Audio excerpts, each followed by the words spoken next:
essentially, I wanted to know what you think is happening here with this system. So obviously, to your mind, the debt based system is coming to an end, right?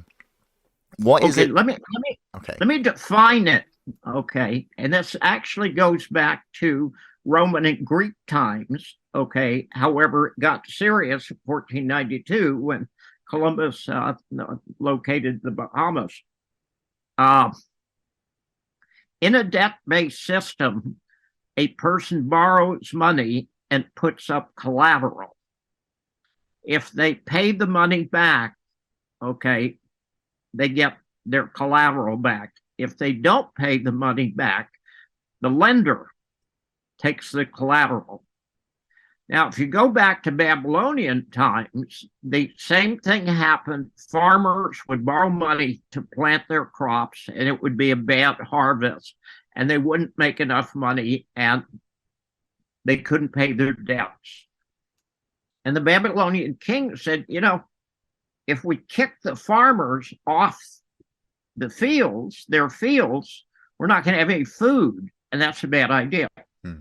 So they came up with the concept of a jubilee. Now, I said before, all debt gets paid. It gets paid either by the borrower or by the lender. That's a situation in which the kings realized it was bad for the society to take the property from the farmers. So every 50 years or so, there was a jubilee. Now, I personally, my opinion is that's what we should do today. Most people disagree with me, but that's okay too. Uh, What would that look like in the modern day? Do you mean just a debt jubilee, just generally, just yeah, debt? I mean, strange enough, I say write it all off and start all over again.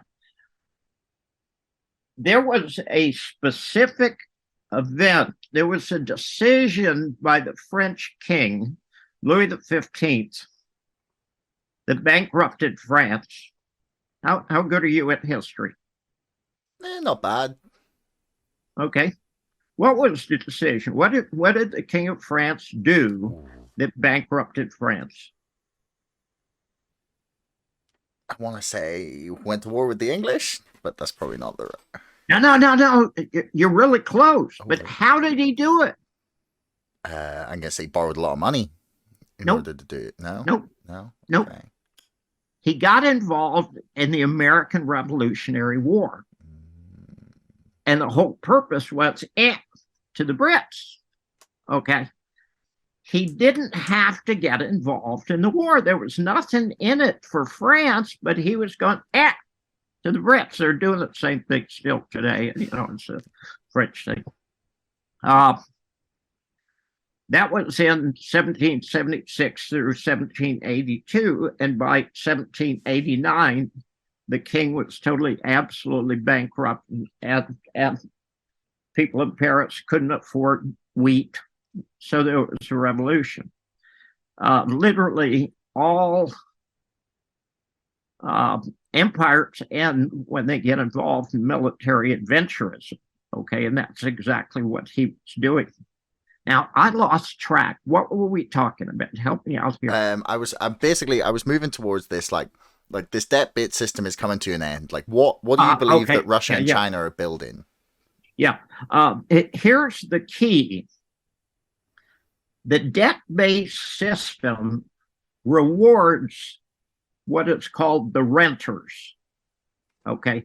If you own a house and you rent it, you get the benefit of the debt based system. The banks, obviously. But as long as there is interest charged on a loan, there is always more debt than there is money. So sooner or later, you have to have some kind of balancing the books, okay, which in Babylonian times that they did with a Jubilee. In a resource based system, money has to have value. Now, literally, the French king spent all the gold and silver of France. Okay, so there was no more money for subsidies or giving wheat to people or anything else. I got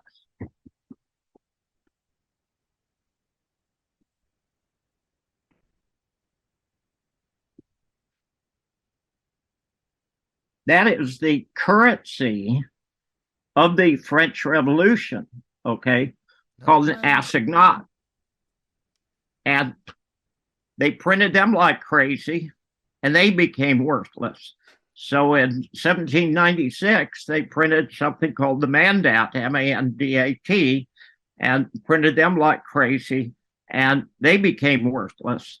And then in 1798, a French colonel staged an internal coup d'etat, and he went back to a gold, silver-based system. You remember who that was?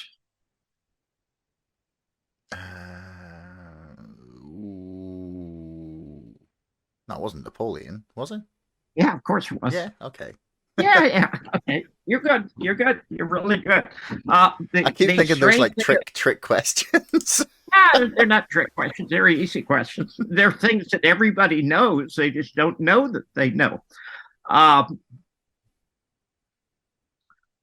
who invented the metric system? Oh, that I don't know. French. Okay. Oh, the Jacobins probably, right? Well, I don't know. Well, uh, they come in and change. They changed a whole bunch of like the financial systems, the calendar, everything. I assume. yeah, I mean that was all good things. A meter is this long. Okay. A gram weighs this much. This is a liter. You need to have things fixed. If the value or if the length of a meter changed every day, how could you make a soup? Okay. If you were a chef and the quantity in a liter changed every day, how could you make bouillabaisse? You couldn't. Okay. And the key is money has to be fixed too. Now, between noon today and noon tomorrow, the value of the United States dollar will change 10,000 times. Hmm. Truly. Okay. If a Martian came to Earth and said, what do you guys use for length? And you said, well, we use meter. What do you use for weight? Well, we use a gram. What do you do for liquid? Jack Daniels. No, not that kind of liquid, you idiot. Uh, a liter. Okay. What do you do for money? Oh, that changes. How often does it change? Well, 10,000 times a day. Yeah. You can't do that. You can't make business decisions when money is a variable. Money should be fixed.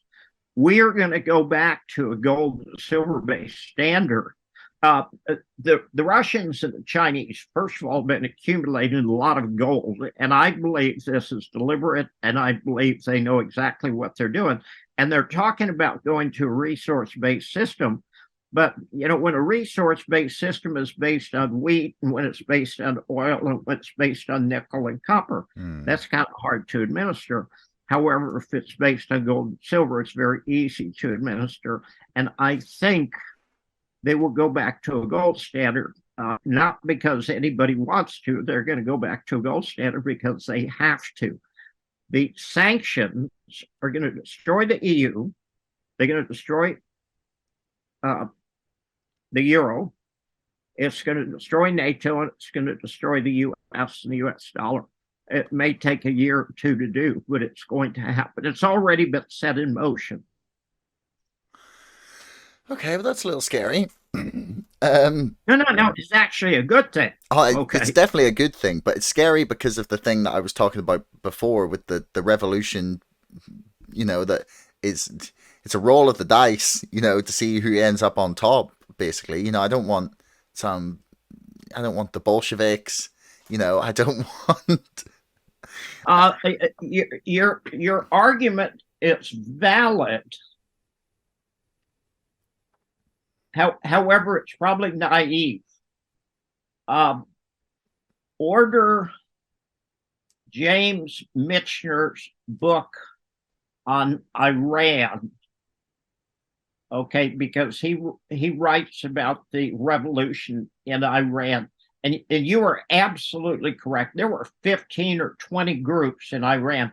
I took the last aircraft into Tehran before the Shah got overthrown.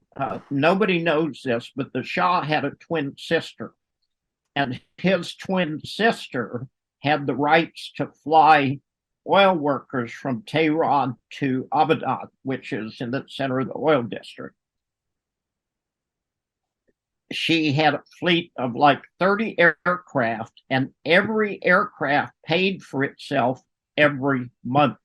And I took an F-27 to Tehran in November of 1978, and he was overthrown in February of 1979. But if you read that book, you can realize, I mean, you are absolutely correct in saying it is terrifying, and the nutcases are in charge, but life's a bitch, then you die. Hey everyone, thanks for making it right the way to the end of the podcast. I love that you tuned in this long. Do me a favor, hit subscribe, because 80% of you bastards are not subscribing, but you're watching my videos. See you next time.